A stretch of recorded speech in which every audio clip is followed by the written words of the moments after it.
بسم اللہ الرحمن الرحیم۔ السلام علیکم۔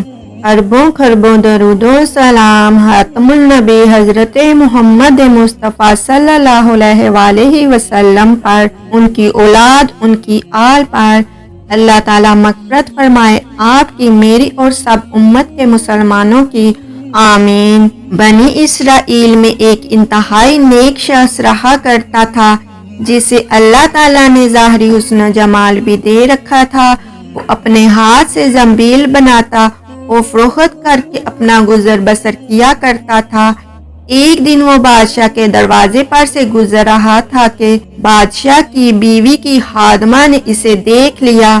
جا کر ملکہ سے کہنے لگی کہ یہاں ایک آدمی ہے کہ ایسا حسین شخص کبھی نہیں دیکھا، زنبیل فروخت کرتا ہے، پھر رہا ہے۔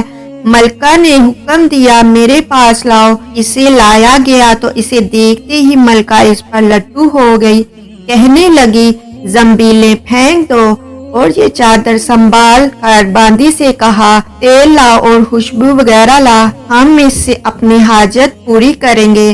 اور عابد سے کہنے لگی اب تجھے زنبیلیں بیچنے کی ضرورت نہیں رہے گی۔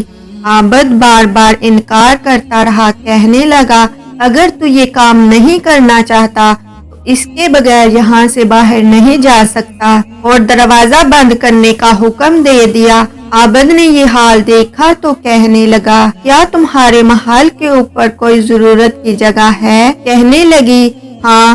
باندی کو حکم دیا کہ اس کے لیے پانی وغیرہ لے جا۔ یہ عابد شخص اوپر چھت کے ایک کونے کی طرف گیا، دیکھا کہ محل بہت اونچا ہے، کوئی ایسی چیز نہیں جس کے ساتھ لٹک کر نیچے اتر جائے، اور آخر اپنے نفس سے باتیں کرنا شروع کر دی کہ تو 70 برس سے اپنے رب کریم کی رضا کی طلب میں لگا رہا، رات دن اس کی عبادت میں گزرتے تھے، تجھ پر آج ایک شام ایسی آئی ہے جو تیری اس محنت کو ضائع کر دے گی۔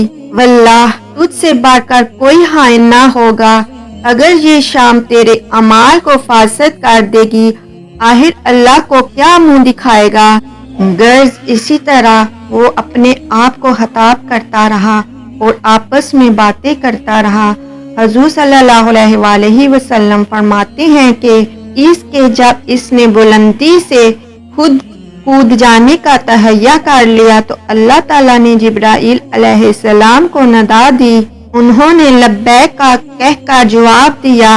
ارشاد ہوا میرا بندہ میری مصیبت اور ناراضگی سے بچنے کے لیے جان کی بازی لگا رہا ہے، جا اپنے پروں سے اس کو تھام لے اور اسے ذرا بھی تکلیف نہ ہونے پائے۔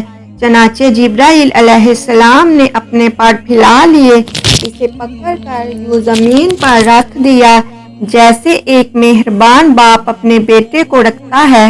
عابد یہاں سے سیدھا اپنے گھر گیا، زنبیلیں وغیرہ وہیں رہ گئی۔ سورج غروب ہو رہا تھا، بیوی کہنے لگی زنبیلوں کی قیمت کہاں ہے؟ کہنے لگا آج تو ان کا کچھ نہیں ملا۔ کہنے لگی تو آج رات افطار کس چیز سے کریں گے؟ تو وہ آدمی کہنے لگا آج کی رات یوں ہی ذرا صبر سے کاٹ لیں گے۔ پھر کہنے لگا اٹھ کر تندور میں آگ جلا دے، اگر ہمارے ہمسائے تندور میں آگ نہیں دیکھیں گے تو نہ جانے کیا خیالات ان کے ذہن میں دوڑیں گے، ہوا میں ہوا انہیں پریشانی کا سامنا کرنا پڑے گا۔ بیوی نے اٹھ کر تندور میں آگ جلا دی اور خود واپس آ کر بیٹھ گئی۔ ایک پڑوسن آگ لینے کے لیے آئی، پوچھا آگ ہے؟ جواب ملا آگے بڑھ کر تندور سے لے لو۔ یہ عورت آگ لے کر واپس ہونے لگی تو گھر والی سے کہنے لگی کہ تو یہاں بیٹھی باتیں کر رہی ہے، ادھر تیری روٹیاں پک چکی ہیں بلکہ جلنے کے قابل ہیں۔ عورت نے اٹھ کر دیکھا تو تندور بہترین روٹیوں سے بھرا ہوا تھا۔ عورت انہیں برتن میں رکھا اور خاوند کے پاس لے آئی اور کہنے لگی کہ تیرے ساتھ اللہ تعالیٰ کا یہ معاملہ تیرے بلند درجات کی وجہ سے ہی ہو سکتا ہے، لہٰذا تو اللہ تعالیٰ سے دعا مانگ کے ہماری باقی عمر خوشحالی اور فراخی میں گزرے۔ عابد کہنے لگا اسی حال پر صبر اچھا ہے، مگر عورت کے اصرار بڑھتا گیا، حتیٰ کہ عابد نے دعا کرنے کا وعدہ کر لیا۔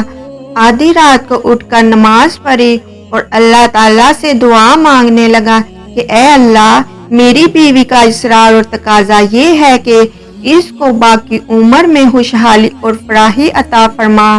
اتنے میں چھت پھٹ گئی، یاقوت اور موتیوں سے بھری ہوئی ایک کشتی نیچے آئی جس سے تمام گھر جگمگا اٹھا۔ عابد نے بیوی کا پاؤں دبایا جو قریب ہی میں سوئی ہوئی تھی اور کہا اٹھ کے بیٹھ، جو کچھ مانگتی تھی وہ سنبھال لے۔ عورت بیدار ہو کر کہنے لگی جلدی نہ کرو، اس مقصد کے لیے تو نے مجھے نہ ہی جگایا ہوتا تو میں خواب دیکھ رہی تھی کہ سونے کی بہت سی کرسیاں بچھی ہوئی ہیں جو بہت سے ہیرے جواہرات سے لدی ہوئی ہیں، مگر ان میں سوراخ ہیں۔ میں نے پوچھا یہ کرسیاں کس کی ہیں؟ جواب ملا یہ تیرے خاوند کے بیٹھنے کے لیے ہیں۔